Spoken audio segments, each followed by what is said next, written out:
Welcome to JustWannaQuilt, a research podcast coming out of Tulane University Law School, where we explore all kinds of things, stories about quilting, tools, field trips, maybe some famous quilters stop by, and, of course, a little bit of copyright thrown in just for fun.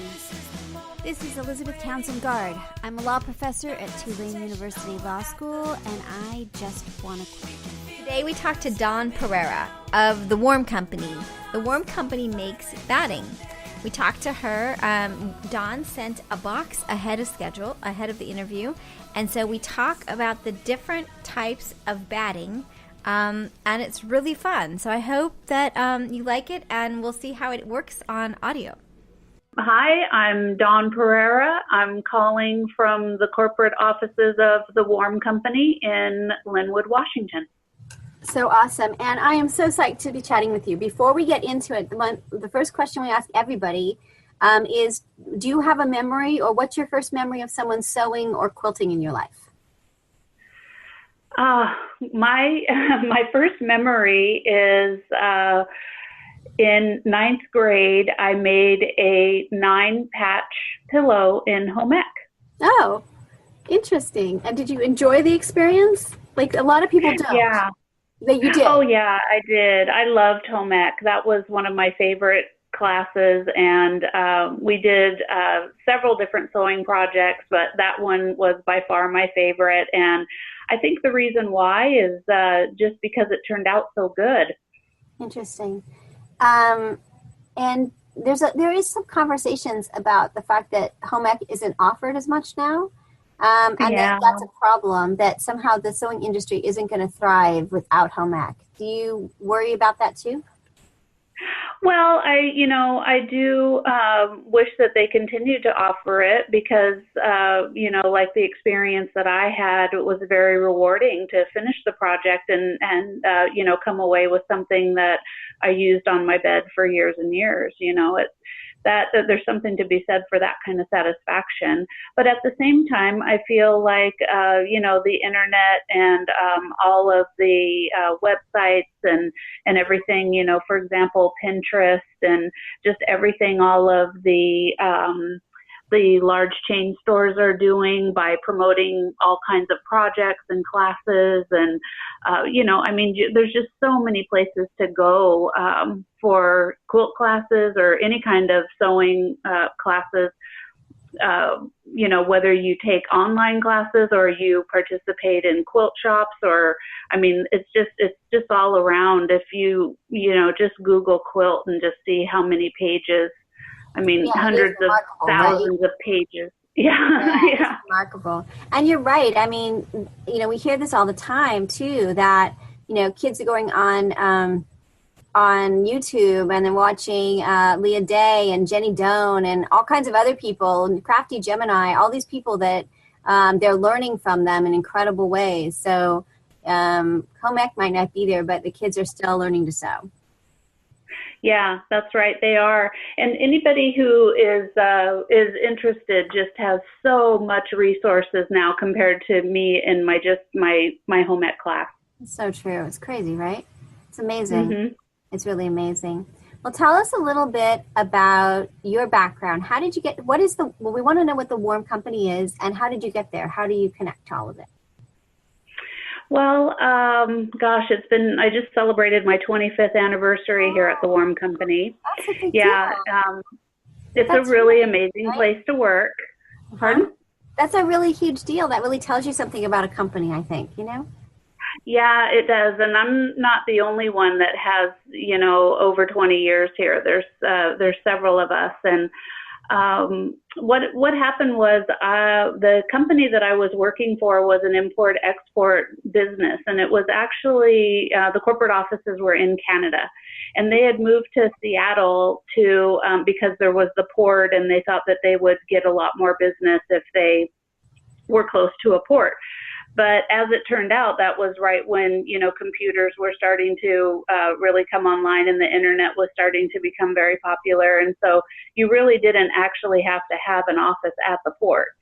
And so my background was in documentation for importing and exporting all different kinds of products.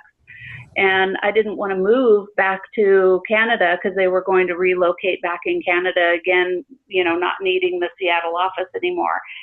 And I ended up applying to the Warm Company, and they had just started working with an Australian distributor, and they needed help with the paperwork and documentation. They just had no idea of how you would facilitate that trade, and I knew how to do it, so that's how I ended up here. I got hired here, and I started out in customer service. And when I first started working here, we didn't actually manufacture anything, and we sourced it and used other manufacturers. And just over time, the business started to grow, and the owner wanted to control his own destiny, and so he purchased a machine, had it commissioned, and brought over here from Italy, and put in Elma, Washington. That's really interesting. So tell us a little bit. So if people aren't familiar with you, what does the Warm Company do? The Warm Company we would be considered a fiber processor and a nonwovens manufacturer. So batting is a nonwoven. We can convert all different kinds of raw fibers like cotton fiber, wool, polyester, all synthetic natural fibers. We can convert those into usable nonwovens for all different kinds of industries, from the quilting industry all the way to the manufacture of composites for aircraft. We can do things. Really? Yeah. There's so many different things that the nonwovens are used for. Interesting. Yeah. That's really interesting. And so, how much of the business then is the quilting side of it? Well, see, now we are a little bit different in that, because we did start out manufacturing the quilt batting and goods for the sewing industry, to include the steam-a-seam and other different products for insulating and things like that. So we started our business working in the sewing industry, but then we backed into industrial projects when we had people come to us and say, well, if you can make that, can you make this for us? And so usually what happens is you have a big industrial company that is manufacturing all these different nonwovens for different industries. And then they have a consumer products division that's a smaller division, because they can also do those kind of things. So we did it backwards. Right. I was thinking that Havel Sewing, where they were medical, pointy, sticky, scary, knifey things, and then they ended up doing hunting and sewing. Right, and you can kind of see it in their seam ripper, because it's like a scalpel. It's totally scary. Mm-hmm. People love it, but it's totally. But you're saying that you started in quilting, and that gave you an opportunity to expand to other industrial spaces. Right, exactly. All right, so you sent me it's the best day at the law school when a box of quilting stuff arrives, because it's like a good reason to come into the law office, sure, I have to come in for my job, right? But it's really nice when so you sent me a box, and I thought we would take a look at the box together. I haven't seen any of it. And we could talk about it, because I really do want to understand more about batting, and there's a lot. So you sent me. The first thing out of the box is really cool. It's a pamphlet. It has little bits of each kind of thing that you do. So can we talk about the differences and I don't know anything about batting. I really don't. I feel like I used to, but now I feel a little insecure. So I need a little bit more. I need a lesson in batting. And there's a lot. There's a few different ways to manufacture batting, and the Warm Company is a needle punch manufacturer. So what that means is we take the bales of fiber, and they go into what's called an opener. And because what we're trying to do originally is separate each fiber into an individual strand to, completely untangle it and just have each one of them as a separate fiber. Okay, so Then let me ask you a question on that. So, because I'm really new to understanding this. So you use cotton and other different, you always use cotton, use polyester, use different things. And that's what you're talking about. Right, and all of the fiber comes to us in big bales. They weigh anywhere between 600 to 750 bales, or pounds each per bale. All right, so those cotton, so let's talk about like the cotton. You have like, is it 100 warms at the cotton? That's one cotton. So you get a big bale of cotton that's like 750 pounds. Where's that coming from? Where's the cotton coming from? Well, it is coming from what we do is cotton is a commodity. So what we do is we use a broker to, and then we go to the broker and he gives, and we tell him how much we're going to use for the year. And then we purchase the cotton from a variety of different farmers. They consolidate all of their cotton. And so we just pull from that reservoir. The brokers handle all of that. That's really cool. And then when the cotton comes, what does the cotton look like? Is it like prickly and have stuff in it, or do you have to like make it? There's different kinds. So when you look in there, you'll see that there's a natural cotton, and when we get the natural cotton, it still has leaf and stem remnants in it. When it goes through a gin process, and the gin process removes all of the seeds and the hulls of the seeds, because those are also a commodity. If you look on a lot of the products that you have in your kitchen, you'll see that cottonseed oil is part of that product. So interesting. And they use it in all different kinds of foods, and it's also its own commodity. So they want to make sure that they get all the seeds out, and that's good for quilters because we don't want any seeds, or because they contain the oil, that could stain a quilt. And so when we get it, it still has leaf and stem debris in it. So if you look at the warm and natural, it's just little tiny pieces of that. That's called pepper trash. Right. In the sample, it's got a little teeny flecks. It does look like pepper, just little bits. Yeah. And that's from that's really cool. And that's the plant debris. So then, and that doesn't contain any oil, so there's no way that it can stain a quilt. And it's also very small and soft, so it won't break a needle or anything like that. Then we also use, there's a company in the U.S. that does a purification process on cotton fiber using hydrogen peroxide. And so we buy specific cotton from that manufacturer for use in the warm and white. You'll see the warm and white there is very white. Right. It's very so white. That's purified cotton.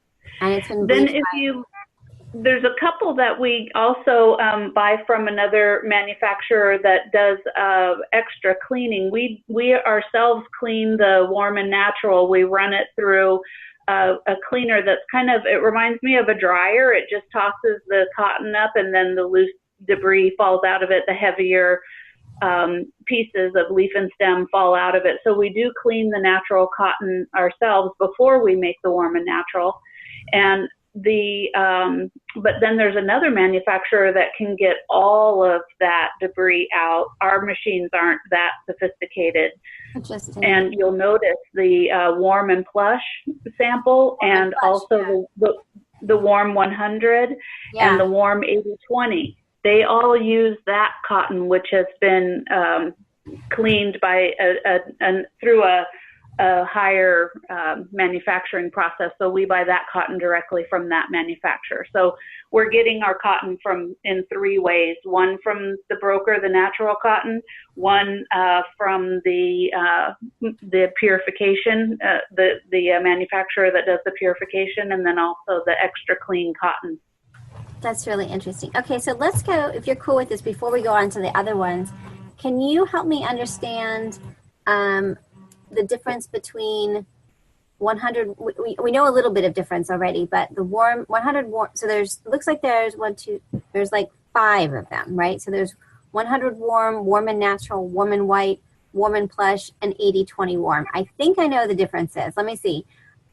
Tell me what the 100 warm is. Let's start with that. The Warm 100 uses an 100% cotton scrim along with 100% cotton fiber.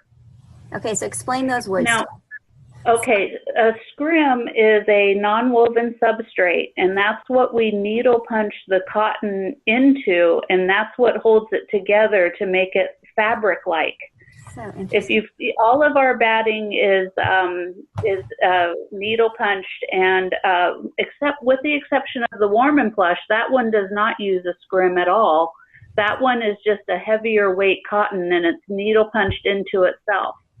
So why would you want? So tell me the different. Like, and it seems like it's thicker. Is it thicker? Seems thicker. The Warm and Plush. Yeah, the Warm and Plush. Yeah.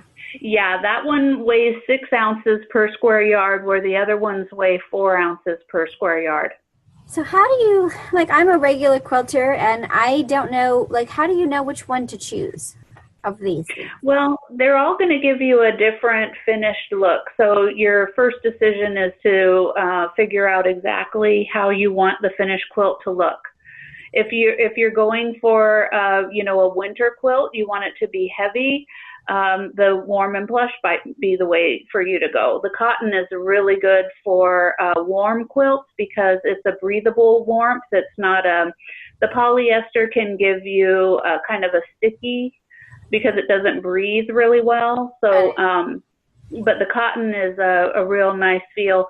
If you want, if you're looking for a real flat an even quilt, like maybe if you're doing a wall hanging or something that you want to be very flat, maybe a competition quilt, you could choose the Warm and White, because that process that I talked about in the purification process, that also is a pre-shrink on the cotton fiber itself, so you don't get any shrinkage. Got it. Yeah. Because you get a little shrinkage on the ones that are 100%, because that's part of the charm of it, is that it shrinks up a little bit when you wash it, right? Right. You get that antique puckered look around all of the stitching. Yeah. Now, what people really like 80/20. Why? And tell me a little bit more about what 80/20 is. Well, with the Warm 80/20, what we've done there is we've taken that extra clean cotton and added 20% polyester fiber, and then needle punched it into the 100% cotton scrim. That cotton scrim, we get it from the medical industry. They use it really to put inside of casts and to make bandages out of. So that one already has a pre-shrunk scrim.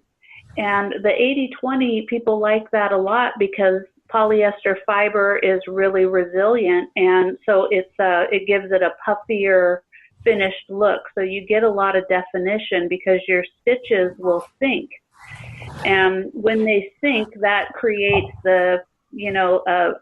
you can see that the quilting just becomes a lot more prominent. Interesting. So that's why people like it so much, is that it kind of accentuates their quilting. Yeah. And it's also going to dry faster. It'll dry a little bit faster. Polyester batting dries a lot faster than cotton batting, so you don't have as much wear in the, and drying time. Now, a lot of people are quilting a lot, right? So when they're doing the quilting, they're like, some people, there's a Facebook group called Quilting It to Death, right? So that there's so much quilting on it. But with these quilts, you don't have to do that. It seems like you've got ones that's like tie up or 10 inches apart. Like that the batting itself isn't requiring the amount of stitching that's happening. Is that right?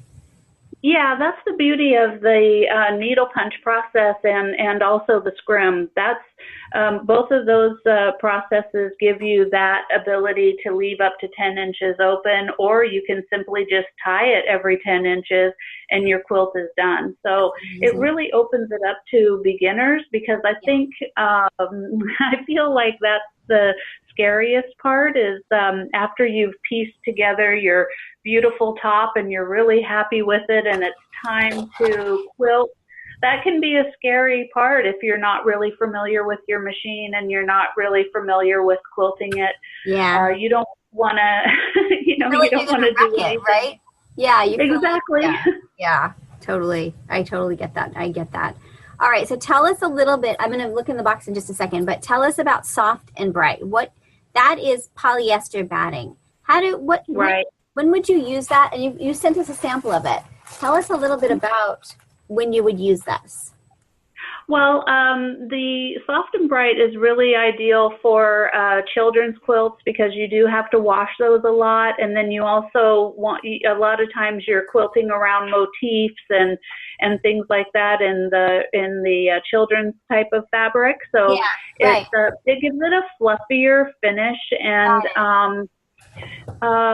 it just gives it a lot of definition, and it is really a resilient fiber, so it's going to last a long time. And coupled with the quick drying, a lot of people also purchase that because it is less expensive for any of the charity quilting that they're doing. Interesting. Yeah. So charity quilting, that's a good choice for charity quilting. Plus, you don't know where it's going to go, so it's going to probably get a lot of use and all that kind of stuff. So I imagine it's more hardy. Is it more hardy as well? Yes, and it's ideal too if you are looking to get the faux trapunto effect. You just layer that onto the cotton, and then you can create that even further. Yeah, that's really cool. I like that. All right, so now I'm pulling out Warm and White. So it's like a test, right? I'm a professor, so I'm totally into tests. So this one is 100% cotton. It goes through the special hydrogen peroxide thing, which makes it a little bit more, it's been pre-shrunk, right? The Warm and White. Right. But now there is when you say it's 100% cotton, that is true with the fiber. The fiber that we punch in there is 100% cotton, but when you add the scrim, then you can't say that it is a 100% cotton batting because the scrim is made out of polypropylene. And people always say, is it 100% cotton? I think about that when I look at shirts. Does it matter? This has already been pre-shrunk, so it's cotton batting, so that's enough, right? We don't need it to be the whole 100% thing. We're just a little overwrought about that. Would you agree? Well, there, now this I just want full transparency because a lot of people are very, particular. They're trying to find and source 100% cotton fabrics. They want 100% cotton threads. And some people really do want 100% cotton. They don't want any synthetic at all. And in that case, you could move to the Warm 100 with the cotton trim. Right, and the Warm and Plush, right? With the no and the Warm and Plush, you're right. Right. Cool. Well, I've just pulled out the Warm and Plush. So exciting. Oh, I so don't want to teach class. I just want to quilt. All right. Warm and Natural. So how, again, where are the Warm Company products? If people are listening and they want to find them, and we have a whole bunch of other products to do too, but just on the basic batting, you've got the 80/20, you've got the various versions of the Warm 100 Warm and Natural, Warm on White, Warm on Plush, and then the Soft and Bright, which is polyester. If they're new or they don't know about your products, which is probably everybody knows your products, where do they find them? Well, the main products that are our bestseller is the Warm and Natural. And you can find that at all of the fabric stores and the small quilt shops as well. That's really readily available, really anywhere on Amazon, online. Right, you're everywhere. You're like a big deal. And great people. The same with the Warm and White, but then we do have our specialty products. Yes. And the specialty products like the Warm 100 and the Warm 80/20. The Warm 100 is really gaining a lot of popularity, and that kind of goes back to what we were talking about in regards to 100% cotton versus cotton fiber with a polypropylene scrim. That product is really really taken off. And I do believe that it is because quilters want cotton. Interesting. Now, what about long armors? Do you see long armors gravitating to any particular? Do they have their favorites? Yeah, definitely. I would say that with the long arms, they really still go for the warm and natural and the warm and white. Both of those are the most popular. The warm and white is really nice to use if you have a white backing or you have a lot of white in your quilt, because sometimes that natural color can show through, and it kind of plays with the pastels and light colors. You can kind of see it. Interesting. Now, is it more expensive, the warm and white? Like, why would you? Is there a price differential between warm and natural because there's another process being done? Yeah, there is, and because we have to pay that premium through, because the other manufacturing process is there, it's about 5% more. No, that's not terrible. That's okay. That's okay. Yeah. Okay, so we've got more. You see that also. You see that also with the Warm 100 and the the extra clean cotton, because that's again another process, and you'll see about 5% on that as well. The warm and natural then is probably the most. Is that the most economical one, or 80/20? Those. Yes, the warm and natural is, because it doesn't have any additional processes. Yeah. We just get that direct, and then we can. We clean it once and then needle punch it. So that one is going to be the best bet, and it is the favorite as well. Yeah. Interesting.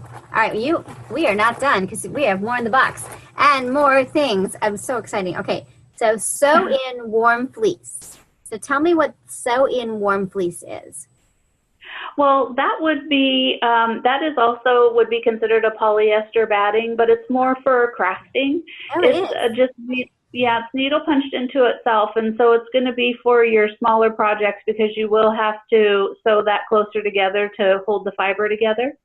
So people use that in, the table runners, placemats, to make clothing like vests, children's soft books, stockings, Christmas tree skirts, like a lot of craft projects. Yeah, that makes sense. Okay, cool, exciting.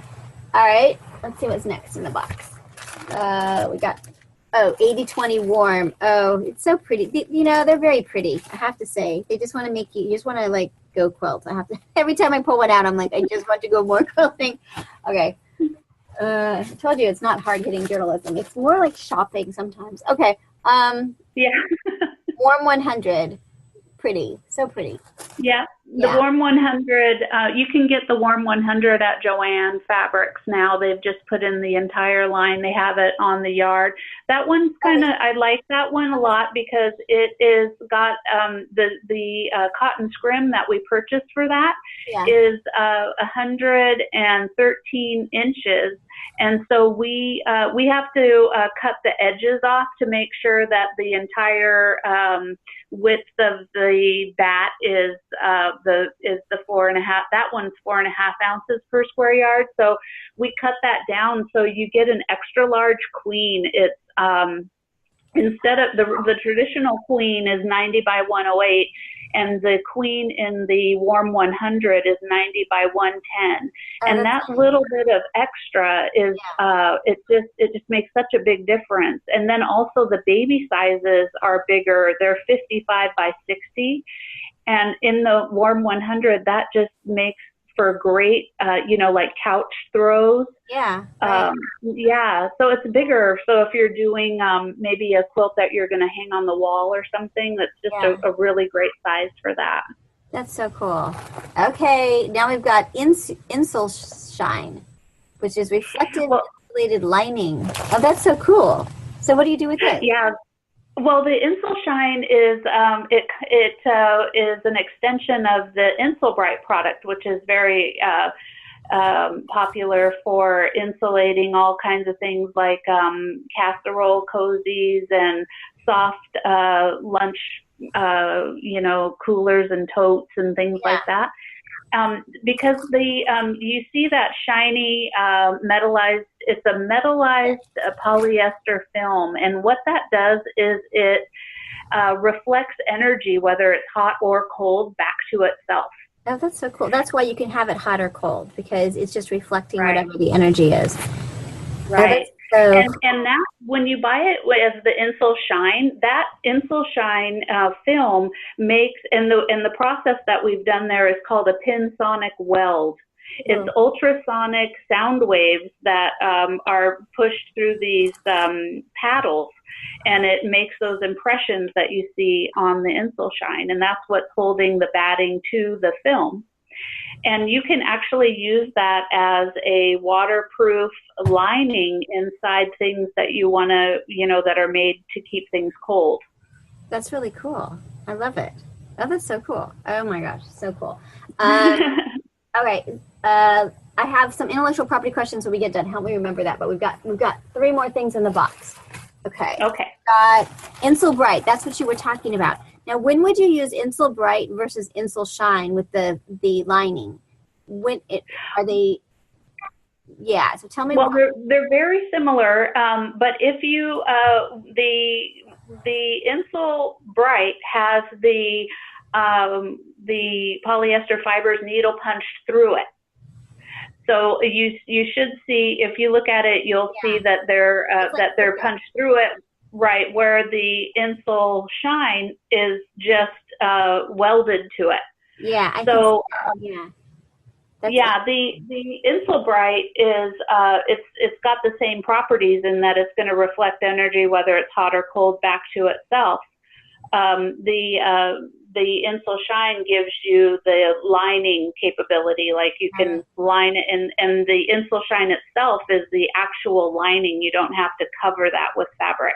Got it. On the Insel Bright, you're going to use 2 pieces of fabric on both sides. It would be just like a batting would be in a quilt. Yeah. How hard is it to sew on the Insel Shine? It's not hard at all. It's really fun, and because it is a film, when your needle goes through it and then comes back out, it just seals back up. It just comes right back together. It doesn't make a hole in it like you would think that it would make it, because it looks like tinfoil, right? It does. It looks like soft tinfoil. But it's not. It's a film, so it has that plastic kind of healing process, I guess. That's really interesting. Okay, and then let me see. Before we go to the top one, there's also there aren't samples in here, which is but you also have warm window and home foam, which is a part of it. So the home foam looks like it's for upholstery. Is that right? Yeah, exactly. So that home foam it's called a densified polyester fiber. That's what it is, and that's made by using an oven. So what we do is we lightly needle punch those together, but not into a scrim or any kind of a substrate. We just needle them together so they'll get a nice, flat, smooth, and consistent weight, and then it goes through an oven. And what we've done is we've mixed in what's called a low melt fiber. And a low melt fiber has a solid polyester core, but the exterior of it is designed and engineered to melt when it gets to a heat source. And those fibers kind of spider web throughout all of the other polyester fibers to hold everything together. So interesting. It's like so cool looking. Okay, this is the weirdest one and the coolest one, which is warm window. It's 4 layers, so it's got like a thin polyester layer, and then it looks like the Insel Shine lining, and then another layer of batting, and then a kind of almost fabric thing on top of it.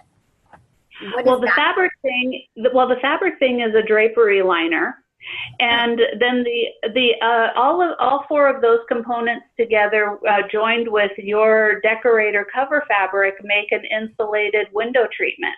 It's really cool. It's like you can really see like this is going to be very insulated. It's really cool. Well, it's fun. It's, that was the first product that the owner of the Warm Company invented and patented. Really? That was He what I was was, wondering. yeah, That's so at funny. the end of the 70s, there was a big energy crisis, and he was building solar homes in Northern California, and he needed a way to keep the heat in during the winter and block the sun in the summer to conserve energy.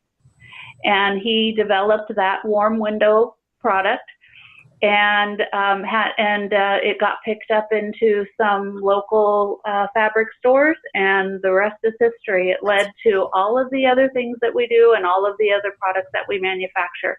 He went on to also invent and patent a fusible web that has a pressure sensitive adhesive on it, like a post-it note, so you can position and reposition for applique. Oh, that's really cool. That's amazing. Yeah. That's really important because, like, the fusible, like, sometimes you do need to reposition. So that's really interesting. I'm going to ask you a little bit more about IP in just a second. Let's do the last part, which is the fusible fleece. Single-sided, double-sided. Tell me a little bit. So both of those use the steam-a-seam technology. And what we've done is we've just taken the sew-in fleece and added on the fusible fleece one. We've put a layer of fusible on one side, and then the fusible two is got fusible on both sides. So what that allows you to do is, if you you can just go ahead and iron your fabric to it. It's just a convenience, a fast way to complete projects, especially, for small craft things. Again, that would be more of a crafting thing. You wouldn't want to use that in an entire quilt. It's really interesting. Now tell me a little bit about the intellectual property. Sort of how important is trademark?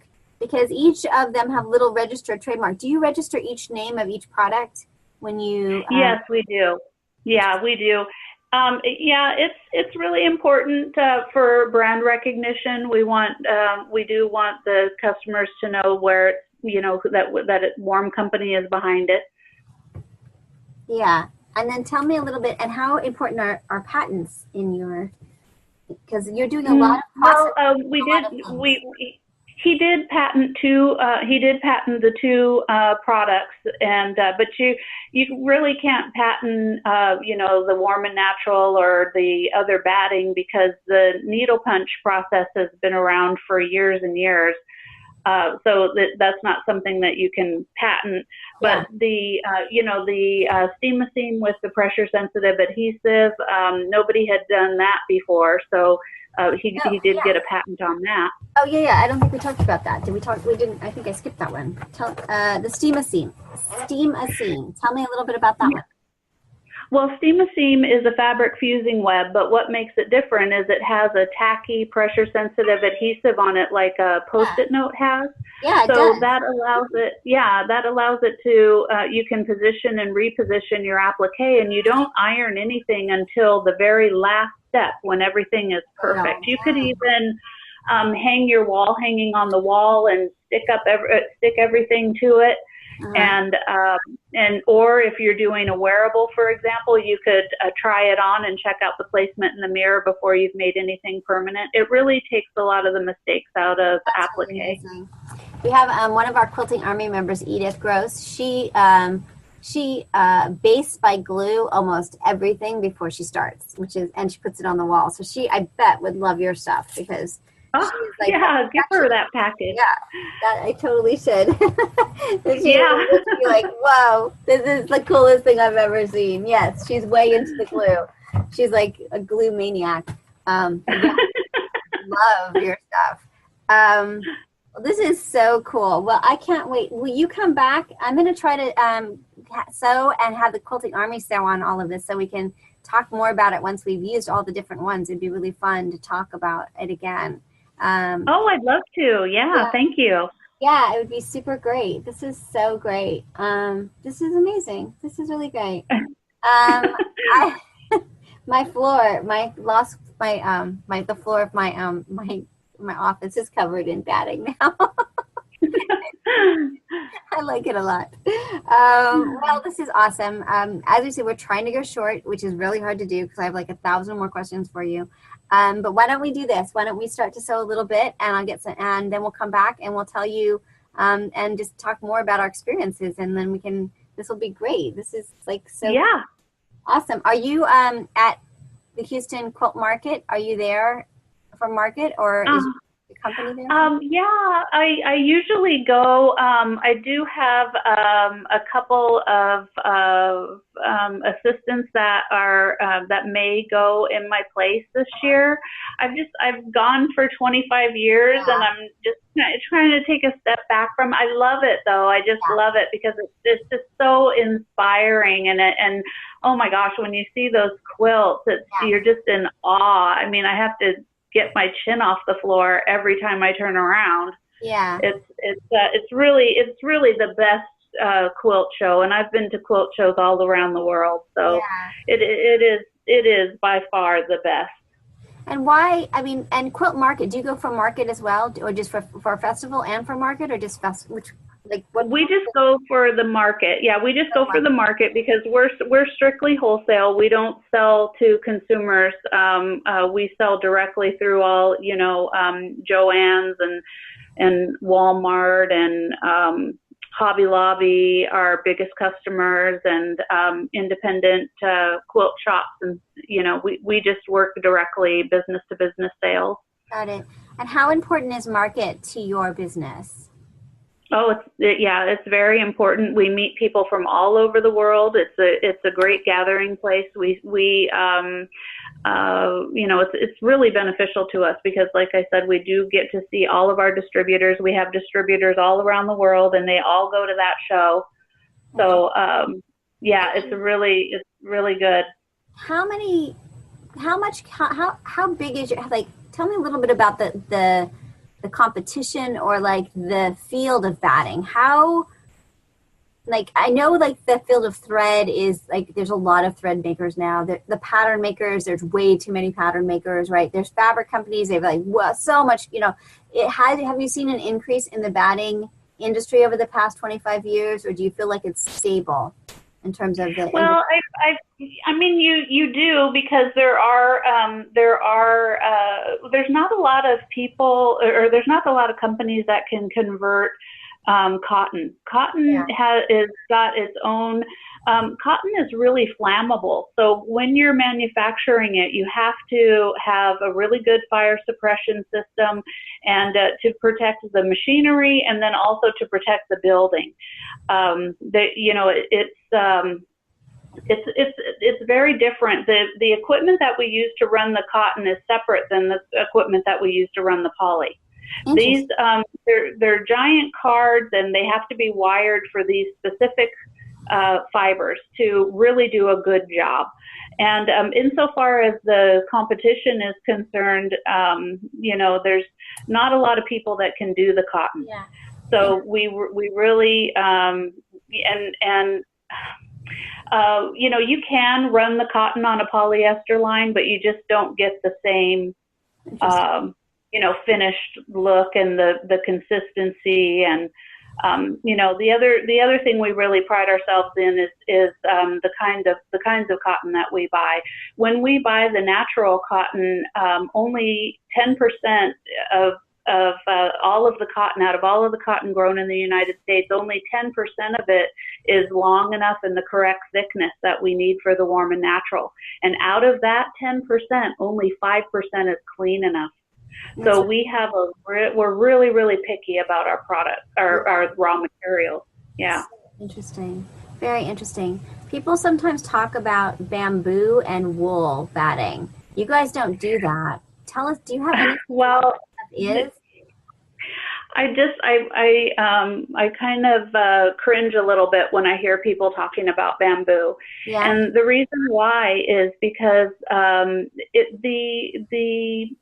the the fiber may have started out as bamboo, but after it goes through the process to make it into the fiber, it has no molecular structure like bamboo at all. It is rayon, and that is one of the misconceptions, because a lot of people feel like, oh, the bamboo is very environmental, etc.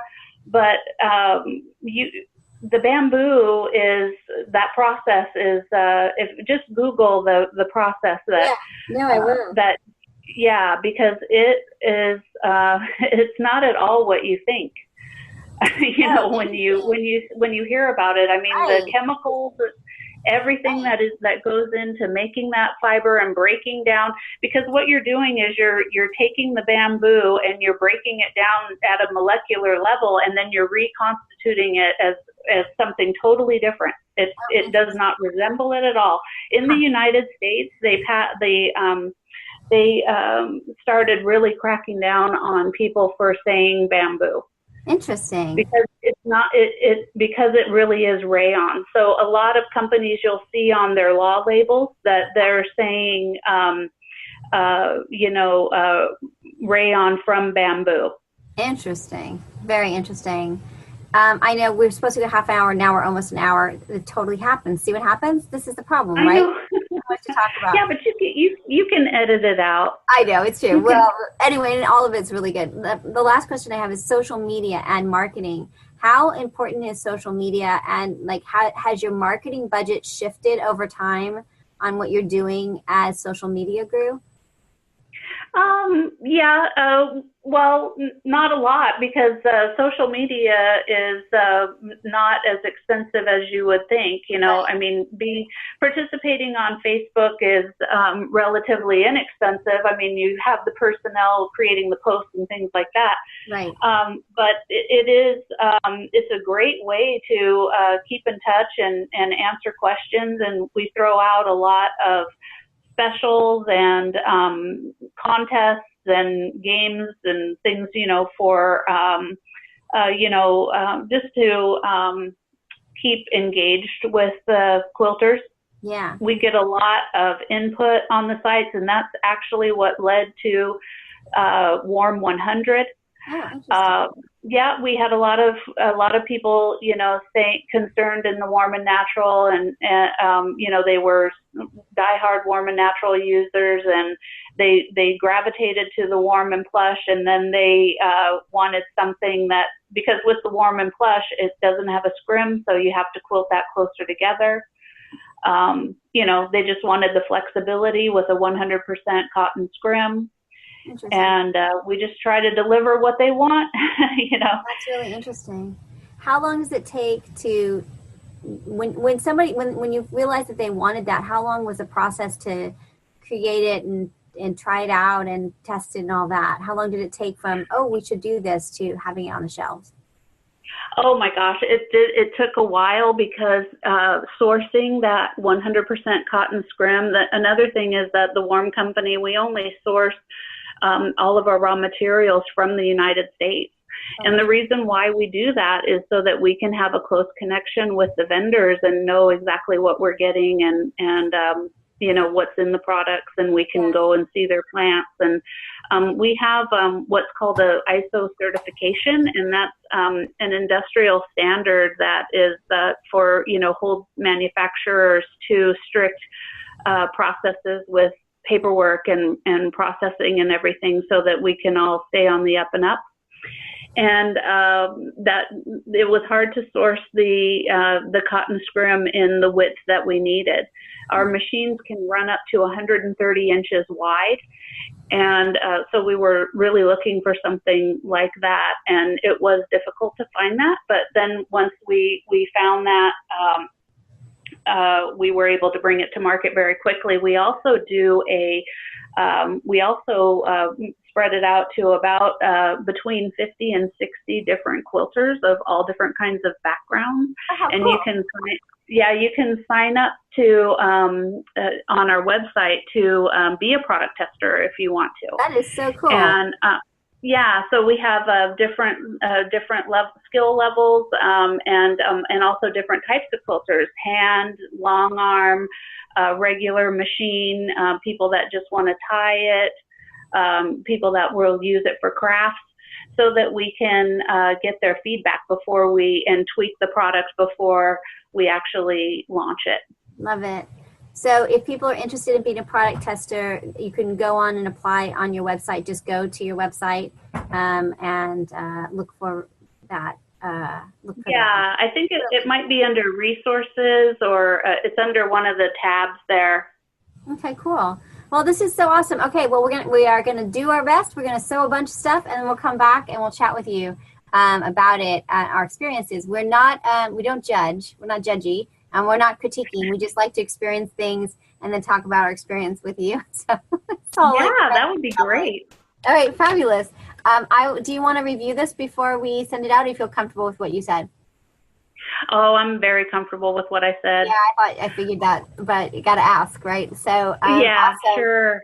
I will send you a link. We're going to start processing it. I'll send you a link once it's and the date and time when it will be up, so that you can check it out if you want. Okay. Do you need any, I guess it's a podcast, so you don't need any pictures or anything like that? Yeah, a couple of pictures would be great, because we do a web page for you, so that all the things we talked about will link to them, so that if people want to go to your website, it's easier. So if you want to send me an email with any links that you want to include or anything like that, we'll do that. Okay, great. So I'll send you some of the pictures of the manufacturing line to kind of give you a sense of that, and then and then I'll look up the link for the product tester and include that. Fantastic. Anything else I can think of, and I'll probably put more, and then you can decide what you want to use. Yeah, I think that sounds great. That sounds fantastic. I think this is great. Well, we're kind of about creating a community. We have our Facebook group, JustWannaQuilt, if you want to join it and sort of see what people are talking about. And I just want to have you on again and just be part of our JustWannaQuilt world, because it's really about understanding the quilting industry and not just one-off interviews that, we're just more about community. So I really this has just been so informative. I think we're going to love this podcast. I just know it. They love it. Yeah, they love it. So well, we also give tours at our plants. So if any of the quilt guilds or anybody's interested in taking a tour, that is definitely a possibility. That is cool. Definitely. Yeah, it's called the corporate office, and I can include that information in the email as well. That would be great. That would be super great. Well, this has been amazing. This is so cool. Thank you for coming, and sorry about the technical computer weirdness at the beginning. I was freaking out. Oh, no worries. No worries. Yeah, it's been fun. I've never done a podcast, so it's really exciting. Well, you are great. So thank you so much for coming. I really appreciate it. And we'll chat again soon. Okay, thank you. All right, take care. Bye-bye. You too. Bye.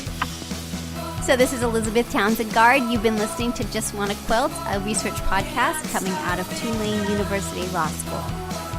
We want to hear from you. Join our army, our quilting army. Go to our Facebook page. Suggest people